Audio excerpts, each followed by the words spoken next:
Finally हमारे देश को एक नए शिक्षा मंत्री मिल चुके हैं। आने वाले वक्त में जो पेपर लीक की समस्या थी, सरकार से ये शिक्षा मंत्री से अपील करेंगे कि ये सारी चीज खत्म हो जाए। और जैसे आज के दिन में हमारे प्राइवेट सेक्टर के स्पेशल एजेंसी जो काम कर रहा है, नए शिक्षा मंत्री जो प्रहलाद जोशी सर है, उससे हम ये कहना चाहेंगे कि हर एक स्टूडेंट को समानता का अधिकार दिया जाए और एजुकेशन को बेस्ट से बेस्ट बनाया जाए। धर्मेंद्र प्रधान को इस्तीफा देने के लिए हो गया हो तो ये दो चीज, रिजर्वेशन सीट और मार्क कट ऑफ, जो क्या आपको लगता है किसी भी जाति को देख के उसको नौकरी दिया जाए? ये तो जय हिंद साथियों। तो फाइनली हमारे देश को एक नए शिक्षा मंत्री मिल चुके हैं, प्रहलाद जोशी जी को हमारे देश की तरफ से ढेर सारी शुभकामनाएं। और हम ये चाहेंगे कि आने वाले वक्त में जो पेपर लीक की समस्या थी, अपील करेंगे कि ये सारी चीज खत्म हो जाए और स्टूडेंट के लिए एक अच्छा चीज होना चाहिए जो हमेशा के लिए हमेशा उसके हित में होना चाहिए, ना कि उसके अगेंस्ट होना चाहिए, उसके विरोध में हो जाना चाहिए। हम सरकार से निवेदन करेंगे, एक स्टूडेंट का फ्यूचर सिक्योर होना चाहिए, वो इस लेवल का स्किल दे और एजुकेशन दे ताकि अपने फाइनेंशियल सपोर्ट अपने आप को खुद हुआ बना सके, ताकि सरकार पे डिपेंडेंट न हो सके। बट सरकार पे तब डिपेंडेंट नहीं होगा कोई भी स्टूडेंट जब उसको उस तरह के स्किल सिखाया जाए, उसको उस तरह की एजुकेशन मिल जाए, फिर सरकार पे कोई डिपेंडेंट हो, उससे रोजगार मांगा ही नहीं जाएगा। ये गलती क्या है कि मतलब सरकार से रोजगार मांगने मांगने का क्या वजह है?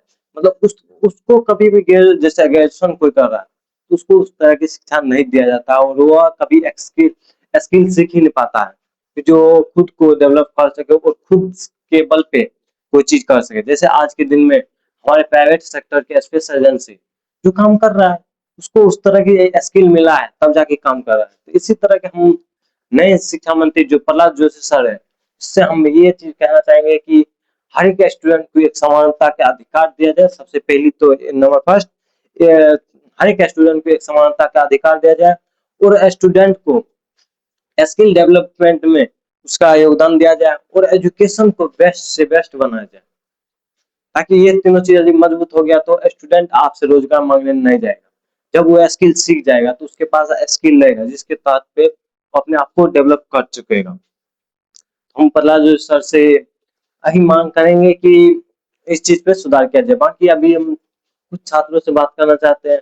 बाकी हम हमारे माननीय नए शिक्षा मंत्री प्रहलाद जोशी सर के बारे में कुछ तो जान लेना चाहिए हम सबको। चलिए हम जानते हैं आज प्रहलाद जोशी सर के बारे में कुछ चीजें। हमारे प्रहलाद जोशी सर, जिसका पूरा नाम है प्रहलाद वेंकटेश जोशी, तो इनका जन्म होता है 27 नवंबर 1962 ईस्वी को विजयपुर के कर्नाटक में इनका जन्म हो जाता है। और यह राजनीतिक दल, ये किस पार्टी से जुड़े हुए थे? तो ये बीजेपी से ऑलरेडी जुड़े हुए थे इससे पहले भी। तो वर्तमान में अभी किस चीज पे कार्यरत है? मतलब अभी तो वर्तमान में इसको शिक्षा मंत्री बनाया गया, पर शिक्षा मंत्री बनने से पहले क्या थे? तो खुद कोयला खदान और खाद्य एवं सार्वजनिक वितरण एवं नवीन एवं और नवीकरणीय ऊर्जा जैसे मंत्रालय को भी संभाल चुके हैं। हमारे प्रहलाद जोशी सर जो कोयला खदान और नवीकरणीय ऊर्जा मंत्री का भी ये संभाल चुके हैं। तो वर्तमान में तो ये शिक्षा मंत्री बने गए जो कि आप लोग जानते ही हैं। जो सर जो आरएसएस के जवान भी रह चुके हैं। तो आरएसएस के जवान जखनी नाम आता है आरएसएस का, अपने अंदर की भावना से निकल के एक चीज तो जरूर आता है कि इस हमारे देश की संस्कृति रहा है, इसके अंदर तो जरूर भाई है। क्योंकि आरएसएस का नाम सुनते ही जो पूरे देश में अपना खुद का हजारों स्कूल खुले हुए इसका खुद का चलता है, तो उसके अंदर देशभक्ति नाम का चीज तो पहले से ऑलरेडी रहता है कि अपने देश के लिए मर मिटने के लिए हमेशा तट पे रहता है। तो हमको जहां तक लगता है अब जो शिक्षा व्यवस्था होगा ये तो फाइनली मतलब बदलेगा ही बदलेगा। बाकी अभी देखते हैं, अभी तो नहीं कह सकते हैं कि शिक्षा व्यवस्था बदल जाएगा या न बदल जाएगा, अभी तो शुरुआत है। तो अब हम स्टूडेंट से कहना चाहते हैं, जितने भी सीजेपी के प्रोटेस्ट थे जो कर रहे थे, आपको भी बहुत बहुत धन्यवाद। आपने प्रोटेस्ट किया, फाइनली हमारे देश को वो शिक्षा मंत्री मिला है जो हम लोग को एक भरोसा था या उम्मीद था कि कैसा आएगा, नहीं आएगा शिक्षा मंत्री, इसका बदलने के बाद कैसा आएगा, बट नो, उससे बेहतर ही आगे है। बाकी अभी बेहतर तो नहीं कर सकते, बाकी आगे के चलने के समय में क्या होता है नहीं होता है ये चीज अब देखेंगे कि देश को कैसे संभालते हैं, ये एजुकेशन में इस तरह के बदलाव लाते हैं या नहीं लाते, या जो धर्मेंद्र प्रधान था उससे बेहतर है या नहीं है। अभी तो कुछ दिन इसको कम से कम 6 महीना तो चाहिए देखने के लिए क्या चीज होता है। और हमारे हम जितने भी कॉकरोच पार्टी सीजेपी के जितने भी प्रोटेस्टर थे तो उसके लिए बहुत बहुत शुक्रिया उसको।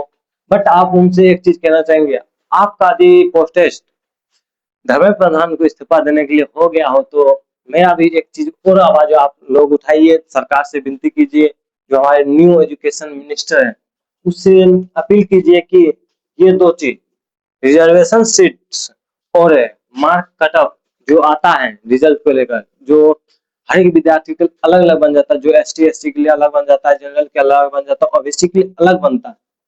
इस पे सरकार से आप बात कीजिए कि हर किसी को अपना अपना अधिकार है कि अपने बात रखना है, हम भी अपना बात रख रहे हैं। एक स्टूडेंट होने के नाते ये चीज समझ रहे हैं कि क्या बीतता है जब रिजल्ट आता है और देखते हैं कोई इंसान 60 नंबर पे नौकरी लेके चल जाता, 65 नंबर पे नौकरी लेके चल जाता, और कोई इंसान 70 75 80 नंबर तक ला कर भी नौकरी नहीं ले पाता। तो ये कटअप में बहुत दिक्कत हो जाता है कि कहीं कहीं मनोबल टूट जाता है विद्यार्थी, जब सामने वाला देखता है कि सामने वाला का नौकरी हो गया है, उसका कम नंबर था, क्यों बिकॉज यू एस टी ऐसा है। किसी का हो गया कोई कुछ सीट जनरल वाले के लिए सीट रिजर्व कर दिया जाता है, ये सीट पर यही इंसान आएगा और उसके अलावा कोई ना आएगा, तो ये चीज भी गलत है। हर किसी के लिए एक समानता का अधिकार होना चाहिए। क्या आपको लगता है किसी भी जाति को देख कर उसको नौकरी दिया जाए? ये तो सरासर गलत है, क्योंकि हर एक स्टूडेंट उतना ही मेहनत करता है जितना कि दूसरी जाति वाले भी करते हैं। तो ये कहीं ना कहीं हमारी सरकार जो ये चीज कर रहा है, तो ये पहले से मेंटेलिटी ऐसे घुसाया गया है कि उसको भाया गया है, कि उसको माइंड वॉश किया गया है कि तुम निम्न जाति को तुमको हम आरक्षण दे रहे, तुम अति करो। भाई क्यों? ये चीज हम किसी के खिलाफ नहीं बोल रहे, बट जहां तक वह आप रही आरक्षण बात, ठीक है आप दीजिए, हमको कोई दिक्कत नहीं, उसको आरक्षण दे सकते हैं, हमको इससे कोई प्रॉब्लम नहीं। बट जहां तक की बात है कि मतलब स्टूडेंट की बात हो तो एक नजरिए से देखा जाए, दो नजरिए से नहीं देखा जाए, क्योंकि हर एक स्टूडेंट 10 12 घंटा अपनी मेहनत के घर की जिम्मेदारी के साथ करता है, और उसके साथ नाइंसाफी हो जाता है जब रिजल्ट आता है। हम पूछना चाहते हैं, जब एक एग्जाम, एक क्वेश्चन पेपर, एक टाइम, फिर रिजल्ट आते वक्त क्यों डिफरेंट हो जाता है? क्या ये जवाब है सरकार के पास? दे सकते हैं हम लोग को? और हम नए शिक्षा मंत्री प्रहलाद जोशी सर से ये चीज का अपील करना चाहूंगा कि ये चीज का हटाया जाए। ये जो आरक्षण की बात हो जाता है पर्सनली स्टूडेंट के लिए, ये चीज हटाया जाए। स्टूडेंट के लिए एक समान नजरिया होना चाहिए, हर किसी के लिए अपना अपना अधिकार है, अपना अपना बात रखने का अधिकार है, और किसी स्टूडेंट को एक नजरिए से देखा जाए, क्योंकि सरकार को हर को जब कोई चुनता है सब एक नजरिए से उसको वोट करता है और उसको विजय बनाता है। फिर सरकार की नजर में तो उस हिसाब से सब एक जैसा समान हुआ, एक होना चाहिए। फिर ये चीज को हटा देना चाहिए, जो भी चयन नहीं करता है, जो भी नौकरी आप देते हैं या कुछ देते हैं, तो उसको चयन करने की सिर्फ एक जरिया होना चाहिए, एक समान नजरिए से हर किसी स्टूडेंट को देखा जाना चाहिए।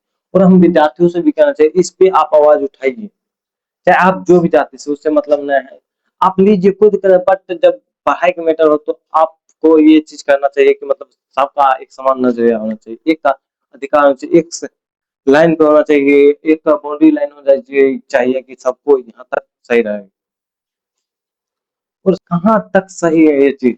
क्या ये चीज सही थोड़ा है? इसको सब उखाड़ के एक समान कर देना चाहिए था, एक कटअप रखे, ताकि कोई भी इंसान जो अपने आप को जनरल चाहता है तो वो अपने आप को कोई चोर में दिखाता है कि हाँ हम जनरल हैं, हमने इतना नंबर। भाई क्यों?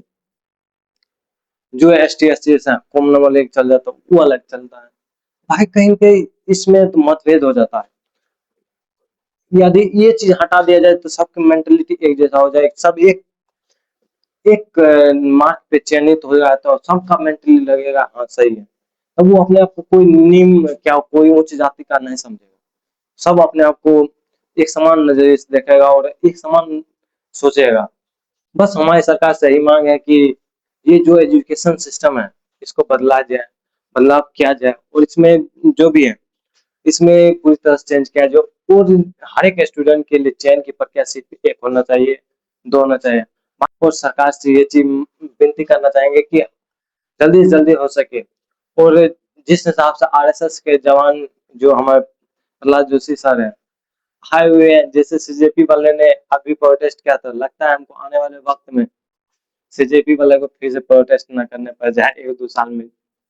क्योंकि भाई उसको लगेगा कि सिलेबस तो जरूर चेंज हो जा सकता है, हमको जहां तक विश्वास है कि सिलेबस चेंज करेगा। क्योंकि मुगलों काल का हटा के ये खुद का संस्कृति, अपने भारत का संस्कृति जो लाने का काम करे। क्योंकि आरएसएस का जमाना, आरएसएस जवान का नाम सुनते का उसके एक भावना प्रकट होता है कि इसके अंदर तो हमारे देश की संस्कृति भरा है पड़ा होगा, इसका व्यवहार, इसका संस्कृति जो भी हो अपना देश का होगा। इसके अंदर जो होता है राष्ट्र के भावना, जो राष्ट्र के लिए सेवा करना होता है, ये कुट-कुट के भरा होता है। तो हम तो जरूर उम्मीद कर रहे हैं कि प्रहलाद जोशी सर जरूर सिलेबस को चेंज करे, और सिलेबस को यदि चेंज करेगा तो बहुत महत्वपूर्ण होगा। हमारे हमारे स्कूल कॉलेजों में हमारे रामायण गीता सब पढ़ाई जाए, जो विद्यार्थियों के लिए एक सही डायरेक्शन के लिए, एक्सक्यूज के लिए सही रहेगा। और ये चीज भी हम प्रहलाद जोशी सर से कहना चाहेंगे कि जो ये दो तीन नजरिया से देखा जाता है स्टूडेंट को, कृपया आप इसको एक समान कर दिया जाए। कोई भी कट ऑफ, कोई भी रिजर्वेशन सीट नहीं रहना चाहिए, एक समान कट ऑफ होना चाहिए हर किसी स्टूडेंट के लिए, चाहे वो जो जाति धर्म से हो। हम किसी जाति धर्म का विरोध नहीं कर रहे हैं, बट इसमें हम अपना बात रखना चाह रहे हैं कि ये चीज हो जाना चाहिए। जब हर किसी को एक समानता का अधिकार चाहिए, तो फिर इसमें भी तो एक समानता का अधिकार हो, इसलिए सभी को चाहिए और मिलना भी चाहिए। ताकि इससे होगा क्या, हर एक विद्यार्थी को अंदर ये चीज रहेगा कि हम इतने नंबर पे चयनित हुए हैं, हमारे कोई हमको कोई सपोर्ट नहीं मिला है, तब वो अपने गर्व से कहेगा। और उसके अंदर राष्ट्र की भावना होगी कि सरकार हमको एक नजरिए से देगा। जखनी ये चीज होता है, किसी को आरक्षण मिल जाता है तो उसमें तब चोर में घूमने लगता है, हमको तो ये चीज है, तब वो उस तरह की एजुकेशन नहीं ले पाते, और वो इस तरह की भावना उसके अंदर नहीं आ पाता है कि हम सिर्फ एक समान नजरिए से आए हुए हैं। उसको लगता है हम लोग को तो सरकार आरक्षण दे ही रखा है, तो क्या दिक्कत। भाई हम लोग ये चीज कहना चाहेंगे, ये आरक्षण वाला काम है, इसे जरूर कराया जाए, और जितना हो सके, जितना जल्दी हो सके इस चीज को बदला जाए। और हमारे एक भावना जो है, स्टूडेंट की भावना है, एक कटअप की समस्या जो भी है, इसको बदल के एक समान किया जाए। सरकार से मेरा यही अपील है, और मैं उम्मीद करूंगा नए शिक्षा मंत्री प्रहलाद जोशी सर से इस चीज, ये व्यवस्था जरूर चेंज किया जाए, और हर एक स्टूडेंट के लिए एक समान हो जाए। जय हिंद, जय भारत। कि आप लोग भी अपने अपने राय अपने कमेंट में दीजिए कि क्या सरकार को इस पे काम करना चाहिए या नहीं करना चाहिए। तो आपकी राय क्या है, कमेंट में जरूर बताइएगा।